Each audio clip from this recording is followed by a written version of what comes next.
But it brings to this idea of what the sermon title is are you ready for the den? Are you ready for the den? And I'm not talking about if you got your bag of chips and your pop and your TV all on your remote set for the den. I don't know. Are dens still used? Are dens still used? Anyway, never mind. But anyway, I'm not talking about that den. I'm talking about the trials and the temptations that God puts, not God, but that appear in our life. And how are we responding? How are we doing that? How are we being ready for the den in our lives? I think it's funny how often in our lives we have health insurance in case we would have problems with our health. We have car insurance in case we bang up our car and have to go see Grant. But we have these things in our lives. But often we don't have in our faith. Are we preparing ourselves for when we hit those rocky moments in our lives? Are we preparing ourselves in our faith that we are able to handle those moments where there's trials and temptations, where there's those tricks that can trip us up? Are we prepared for that? That's something I think we need to, are we prepared in our faith for what is to come? Are we prepared in our faith for what is to come? I think that's something that's very important to realize. The spiritual lesson that we learn from Daniel is that he is a faithful follower, a faithful servant of God. And I think that's what God has called all of us to be faithful followers of Him. In the book of James, the main point is that what he's saying is that God has created you in order that you can have a relationship with Him. You are created. The reason that you are created is to have a relationship with your Creator. Daniel understood that. He was a faithful follower of God. Those committed to God are challenged to a lifestyle of faithfulness. Those who are committed to God are challenged to a lifestyle of faithfulness. That's, if we are going to be committed, then we're going to have to be faithful. Daniel was committed to that. I think what's interesting about Daniel is when I read this story, I get frustrated in a way. I'm like, well, duh, why are you still praying out in the open? I mean, does anybody else have that tendency, or maybe that's just me? I don't know. Like, you knew that they were going to be looking out for you. You knew that they put this in there. Why are you not? Why are you still praying in front of a window? What's the point? But what we see here is that Daniel even though he could have prayed in secrecy, he chose not to compromise his faith. Daniel could have compromised anything. He said, well, it's just a month. I can just, go with the flow. Maybe I'll cut it down to 2 times and I'll pray underneath I'll tuck my head underneath my pillow or something. But he doesn't. He does the same thing because he is a faithful servant of God. He does not compromise his faith. Yeah.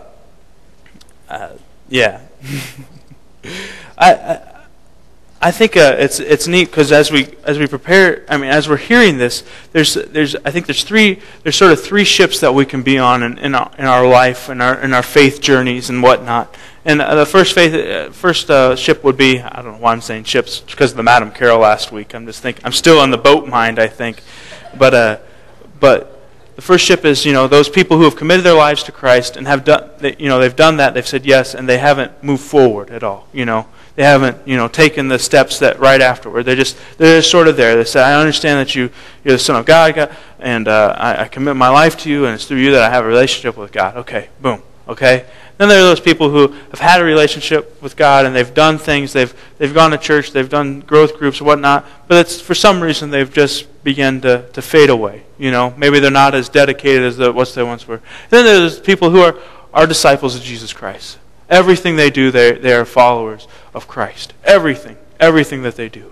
And the thing about this lesson, the thing about what we're trying to figure out as being a faithful servant, is that the same lesson applies to all 3 of these areas. So none of us can be sitting there and thinking to ourselves, well, I don't have to listen to this. This actually applies to all of us.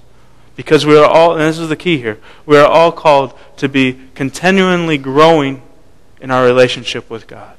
We're always supposed to be growing and moving forward with God. It's something that we can't get away from. It's something that we can't get away from at all. Right now is preseason football, right? That's going on, which it's killing me that there's preseason football. One, because it's the end of the summer, but two, because the national TV networks are actually showing practices pretty much. I mean, they just go out there and like the quarterback, the main guy, throws the ball once, and anytime for the Colts, anytime that Sorgi throws the ball more than 3 times, I don't know why we watch. But anyway, without Peyton Manning.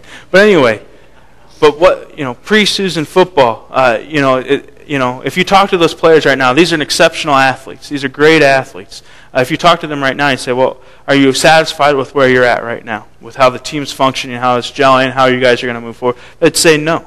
They'd say no. We're not satisfied with this at all. Because their focus is on, where they're going to be. Their goal is to win the division, win the conference, win the Super Bowl. How are we different in our faith, where we're just sort of right here, and we don't desire to continue to grow? It'd be horrible. We'd be horrible. We just wouldn't be we wouldn't be doing anything. We'd just be sitting here spinning our wheels. We'd be here. We'd still be the Detroit Lions, I think, aren't they? Never mind. Okay, never mind. But anyway, they're not that good. But anyway, so here we would be. That God, if we want to be faithful servants, we need to continually grow in our faith. We have to grow. That's a big thing. John Wesley was all about that. The founder of the Methodist Church, one of the great reformer back in the 18th century. He was all about that. He was all about that. That we need to be focused on Christian maturity, Christian perfection. That we need to be moving forward. We need to be moving forward. So that has to be understood. So how are we going to grow? How will we get there? How do we grow? How do we become this faithful servant? And I think we look at Daniel and we see, man, this man was known, like Marcia said, he was known to be a prayerful man. He was filled with prayer. He prayed 3 times a day. Now some of us say, well, yeah, I pray all the time. Pocket prayers. That's what I like to call them. I'm like, oh, driving down the road, pocket prayer, boom. Or whatever, whatever it may be. There's pocket prayers. But Daniel, I think he still had probably the pocket prayers, but he made sure that 3 times a day he devoted it to praying to God.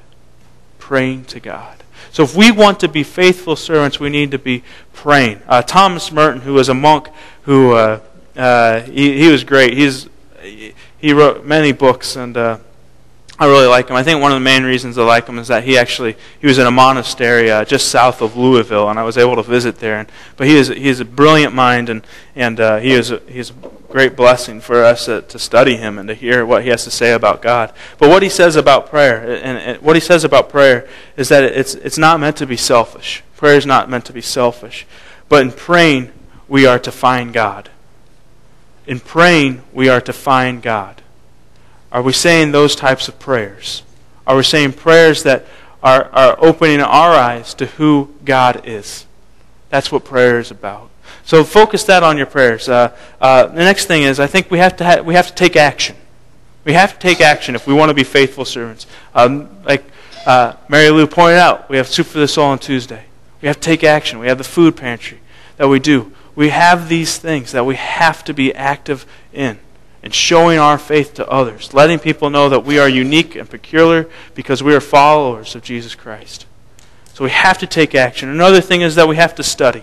We have to study. We have growth groups here. We have books to read. We have things to hear. We go to church. We have to be studying. We have to learn more about God if we want to be faithful servants. We have to be doing